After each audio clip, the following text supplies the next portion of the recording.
There we go. Our next guest is driving the consumer healthcare revolution through personal genetic information, enabling every person to know their DNA.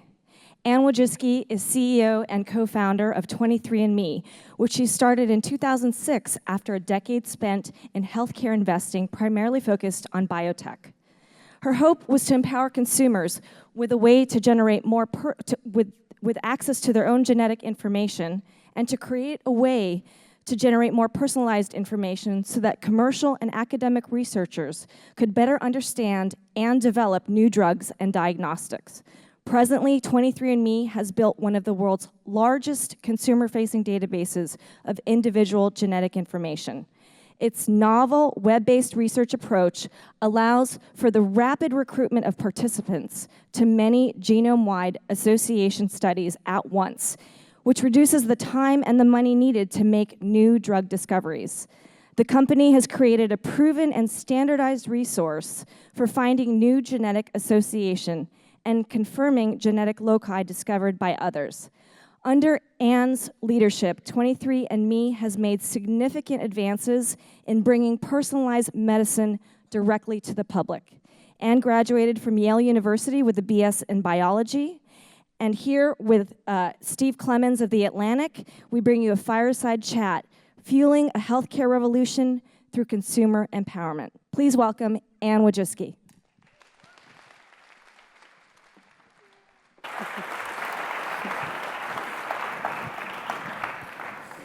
So let's talk about spit. You're like one of the biggest spit tube buyers in the world, I guess, in distributors. Is that about right? We are.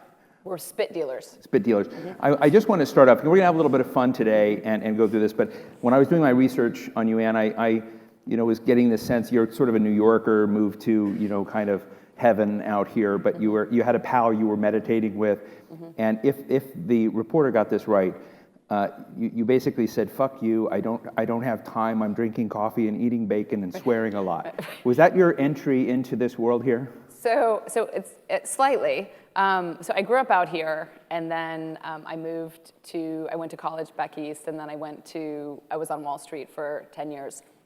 And sitting with traders, I don't know how many of you have ever worked on Wall Street, but there was a time period where there was 40 guys and me in one bathroom. And so you just you develop this level of roughness of just like macho, especially because you still eat bacon out here? Do I eat bacon? I have, so especially after that Time magazine article about how bacon's really bad, I have tried to cut it out. But no, I have reformed in I realized there was a lot of bacon, a lot of coffee, and a lot of going out in New York. And when I moved back out here, I was like, all these people are so healthy. What are they doing? So we'll get to the real topic. Mm-hmm. 23andMe, 23 pairs of chromosomes. You are, in a sense, I was reading Steve Case's new book about to come out to give him a little bit of pump here called The Third Wave, but it sounds like you're trying to create the America Online or the world online for genetics. Mm-hmm. Is that about right? We're trying to create a revolution, I think, where people, one of the things I learned in healthcare is that you don't actually have control over a lot of the decisions happening. And part of that's because you don't pay the bill. So you get to walk into Target and you get to pick and choose what you want because you're paying, but when you go to the doctor, you actually have your doctor or the insurance company or the prescription benefit manager. Other people are making decisions for you about what you want. So the goal of 23andMe was in some ways to wake people up out of that coma and saying you're actually in control of your own health. And it starts with one of the most fundamental aspects about you, which is your genome. And how is it that you can get access? And how can someone tell you that you can't get access to your genome? And that if you get access to your genome, and then does that then open up the world of getting access to your medical record and your drug history and asking more questions? Why am I getting a procedure? There was some recent stat recently where something like 50% of people get procedures and they don't know why they're getting a procedure. And you can't imagine any other aspect of life where you would have half of people doing something and they don't actually know why. So 23andMe was about that revolution of how do we create this platform for individuals who are going to come together, they're going to learn about themselves, they're going to wake up to this idea that they're actually in control of their health, and we're going to power a whole new kind of research, which is really sort of the consumer-driven research angle. I came here last night and walked around the party. I met some of the high school students that were here. I met a lot of other folks. Everybody has an animating, muscle, something that's moving them to help them take a startup vision somewhere. And when you just describe this issue of people moving from being victims or passive in terms of their healthcare journey and whatever that may be, I was reading a very poignant story about your very young uncle who died. Right. And I don't know if you want to share that, but your young uncle died. In part, it was both an uncaring and unresponsive healthcare system combined with a set of grandparents who were intimidated and didn't really control that. But is that part of the animation of why you're doing what you're doing? Mm-hmm. I was definitely raised by a mother who, my mother's a high school teacher, and she's, if anyone knows her, she's a very unusual personality. Like, she's a real force. As a child growing up, I thought it was normal that everyone had lots of lawsuits going at the same time. Like, we just litigated all the time, and it was normal. One of the first things I did when I moved to New York is I sued my landlord, and so it was just part of the norm. So my mother is just that that sort of type of, you're not going to take advantage of me. And my mother was really affected when she was about 7, 8 at the time, and her little brother, who was 18 months old, had consumed a bottle of aspirin, and they took him from hospital to hospital, and at each point, the doctor sort of brushed it off, saying, like, he's fine, you're just overreactive, and they went home, and it got progressively worse and worse, and then at the last hospital, they took him, and he was screaming, and they took him out of my grandmother's arms and told him to go home, and in the morning, my grandmother called, and they said, he's in the morgue. And it was that uncaring. And my mom, at that time, really had this idea of this feeling of I will never be taken advantage of in my life. I will never just be that passive, lamb that you are going to tell me what to do. And if I know that there is something wrong, I'm going to take charge. And so when I first pulled my medical record from Kaiser, one of the things that my sisters and I really enjoyed is that it actually had a quote from the physician saying, as everyone in pediatrics knows, this mother can be quite irrational at times. and I remember, it was really normal that my mom would come in and the doctor would say, you should do something, and my mom would say, no, we're not doing it, and you can't make me. Even my mom and I share a trainer, and my trainer for the first time, he was like, I've been training people for 20 years, and for the first time ever, I told your mom to do 20 squats, and she goes, no, you can't make me. And he's like, okay, I didn't know. But I think there is that sense of she's not intimidated. And I think in healthcare, one of my objectives with 23andMe is I think so many people have been intimidated their whole life by science and math. And I think it's a real tragedy, because I think that everyone actually can understand science and math. And then somehow this white coat mentality has made you believe in this authority and that you shouldn't question. And that's one of the things, one of the fallacies of it is we don't really know that much about how the body works. A lot of medicine, when we were little, Tylenol was thought to be safe. You're not dumbing it down. I mean, what's interesting, I went on your website, we've looked at the way you're dealing. One of the criticisms that some people have of you is that you're not dumbing it down, that you presume too much literacy out there, and you're giving people too much information that they're unprepared to do. What's your answer to that? One of the things is, we have 1.2 million people now who have done it, and what I find is it's amazing what the comprehension is. So we did, for the FDA, we actually had to do comprehension tests on carrier status, and we have over 90% comprehension. And part of my belief came, I used to work at the National Cancer Institute, and I was always amazed at how people from all walks of life would come in and they're diagnosed with cancer, and they knew exactly what was going on, and they kept track of it, and they had questions, and they'd done all this research.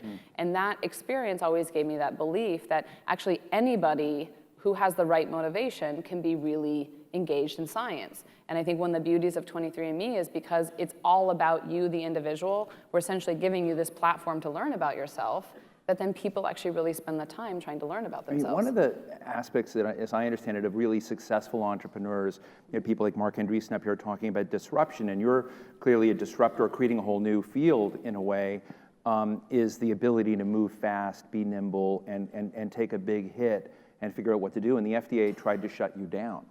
What was that? I mean, how did you, you survived it, obviously, but the FDA came down and said, cease and desist. I think, so for me as an entrepreneur, if I didn't love what I did, I would just shut down. And I think that's the difference. If you look at them sort of like the empire and you were sort of, Skywalker taking them on, or, and how are you with the FDA now?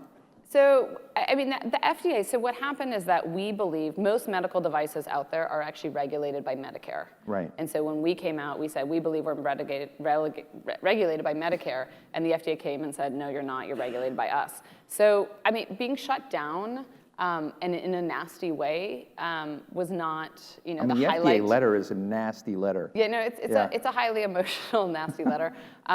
So that was definitely not the high point of the company. But in some ways, those experiences, like it was a transformative moment for the company, but it also makes you realize when you're inviting in that kind of controversy. Like that was also not our first cease and desist letter. We had like a long history of cease and desist letters, going back to that era of like wanting to be sued all the time.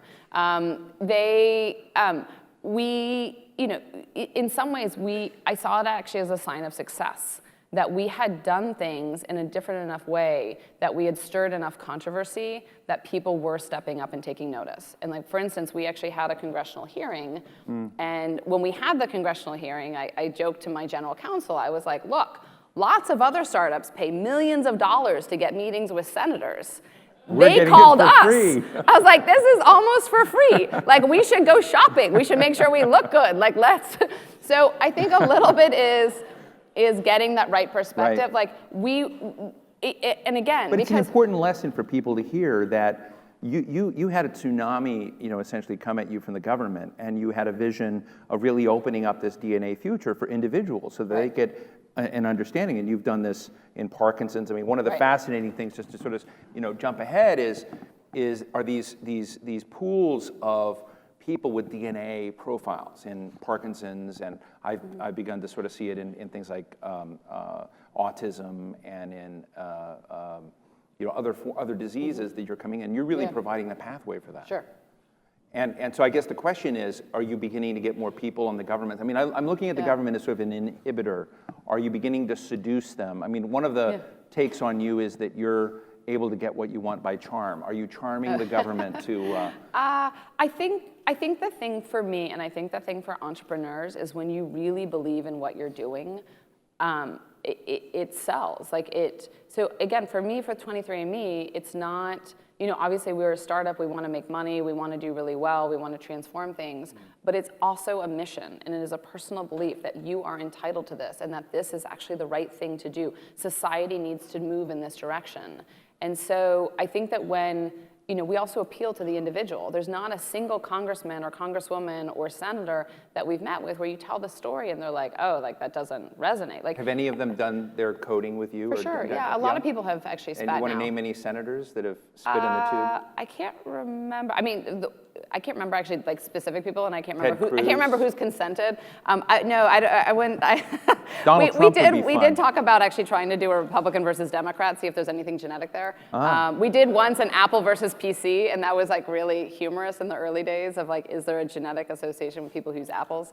But I think that when people also see the benefit that's coming, like the research potential, so Michael J. Fox is a big supporter of us, and we do a lot of programs with them, and it's hard, like when we have people who have a disease and some kind of chronic unmet need, and we're doing research on a topic where otherwise no one else is doing it, and we're trying to do it in a much cheaper, much more efficient way, it's hard to argue. Like healthcare is the one industry, like it has not been touched by all of this change. Like when you go into your doctor and you're writing down on the piece of paper, I mean, Steve Case was one of the people leading that charge of like, why am I writing down like my symptoms and my address and everything on every single physician visit that I have? Like it's crazy. So doctors must not like you very much. I mean, in the sense, you don't think doctors are part of the equation of moving us forward because you said they don't understand genetics. And I guess that leads me to the question of how much of the incumbent infrastructure in the healthcare system just needs to be overthrown? So I think it's not that physicians don't have a role in the healthcare system. It's that I think that the reality is everybody, I have a phenomenal physician and I can afford it, I can see her all the time when I have questions. Does she understand genetics? And she does, thanks to, But I have that, it's not a relationship that scales. Like not everyone can have a one-to-one relationship. And so part of it is that what WebMD and other things did is like it helps people learn about themselves and try to be proactive. And I think like not everyone has, you know, full-time financial planners and tries to do things, but you create tools so that people can actually learn about a lot about themselves. And then when there's really a crisis, then you go to the people who are really experts. And so part of my belief here is that a lot of healthcare can actually just be delivered online and directly to a consumer. So the question is like, if I'm going to tell you, if I'm going to say, are you at risk? You know, we're cleared right now for reports like cystic fibrosis. Do you need to go to a physician? The FDA declared you do not need to get that through a physician or a genetic counselor. So I like to think that we're actually taking cost out of the system. That we now have said, you can actually buy this on your own, you're not going through insurance dollars, you can actually learn about this on your own, and let's say you're a carrier for cystic fibrosis and your partner's a carrier for cystic fibrosis, wow, well then you should go to the doctor. So we're trying to just drive a level of efficiency so that not every single question is going to a physician. And the reality is for healthcare, what you do every single day is what makes you healthy or not healthy. And so the more responsibility people take on about themselves, I think the more they're actually going to be more proactive about their health and they're actually going to be healthier. When you were hit by the FDA and sort of slugged hard, one of the things you did to survive was to go international. And as I understand it, I may have it wrong, that Canada and the UK became We were already international, you were international, but they if you get a report there, you can get a report on about 100 different conditions that you can't necessarily get within the US right now. And so are you able to monitor that and look at how people here are responding to the information they get versus, say, a British citizen who's getting a lot more markers? And what are you seeing? So in Europe and in Canada, it's a different regulatory system. So it's something called CE mark approval. So a significant percentage of our old test is available then in Canada and Europe. So it's a different regulatory system, and so we see, you know, a lot the information that we can give in the UK and Canada, and actually now in Sweden and Scandinavia and other countries coming, is like people want more information. U.S. customers are without a doubt like we're aggravated. kept in the dark by the government. Well, we have to go through the process. It is just, you know, it's a process. So it is a different process in the UK that's enabled us to actually have all of that information out there much faster, and it is a more thorough, slower process in the US. Given what you're doing, I mean, in Sites in the World, one of the things that I've learned talking to entrepreneurs is you've got a vision likely 5 years from now, 10 years from now, that's perhaps very different than what you're doing today. And as we get greater facility with our genetic data and understanding what it means, what to do, how to potentially, I've been dealing with cancer people recently. Look at genetic editing and immunotherapy. What does that world look like that's so different than today when we have a lot more facility than we do? I think two things. So I think one, my hope here is that people get their genetic information, and that genetic information leads them to be more proactive about their health, or to get information that actually is going to lead to preventing some kind of early death. So for instance, something like the BRCA, we're not giving out the breast cancer results right now, but historically, there were lots of people who came to me. We did a study of about 60 women, and those women came and said, I never would have otherwise been screened. They had found early cancer. I have 3 young children. You saved my life. And I think one of the beauties that genetics could potentially do is help people avoid sort of the early tragic deaths. So people who have the sudden cardiac death, people who have some of those cancers where you could potentially monitor much more. I think the second thing that we're really looking to do is by having so much data, so we have 1.2 million people, and all those people regularly take surveys. So with all of that data, one of the things we're trying to do is can we actually develop therapeutics, so develop novel drugs in a much more efficient, lower cost model. So my hope is that, right now it's roughly $2 billion to create a drug, and it only gets worse every single year. And so we all, there's the reality that people do in fact get sick, and so we need to have therapeutics, and genetics is a much better, understanding human genetics is a much better starting ground than understanding mice. And so can we actually leverage all this information we have to actually show that we can develop therapies that are going to be incredibly effective and in a much faster in a much more efficient form. So that's why we hired the former head of R&D from Genentech, and that's one of the big initiatives in the company now. Let me ask you a DC type question for a minute out here in California. You know, when we think about R&D and an investment, we think about NIH, the National Science Academy, various monies that are put into R&D, and in that climate where science isn't often a prevailing factor in the calls of Congress, not often believed in some cases, that funding has become unstable. And you've got dad was at Stanford, as I understand it, and you come out of this world and this family of science and rationality. And what is, you know, from your perspective, what comments do you have on how we need to be smarter about the right kinds of investments as you move the ecosystem for innovation forward? Is it all just smart people with an idea, or do you need to do other things out there in education and funding R&D and those kind of advancements? I think one of the most important things, so I think there's a whole long road that you can go down with funding. I think one of the most important things that needs to happen in biology or just in the life sciences is that there needs to be open access to data, and they need to be required to publish all negative results and all positive results. So, and part of what I learned So there needs to be a commons of that. Well, and there's Public Library of Science, but when I look at physicists, my dad always laughs. He's like, why do you guys publish in journals? Like, haven't you heard of the internet? Like, what's going on? And the fact that we will have a publication that we want, and it takes a year to actually hit the manuscript, is crazy in this day and age. And so why not? And there's part of the argument they'll have about academia.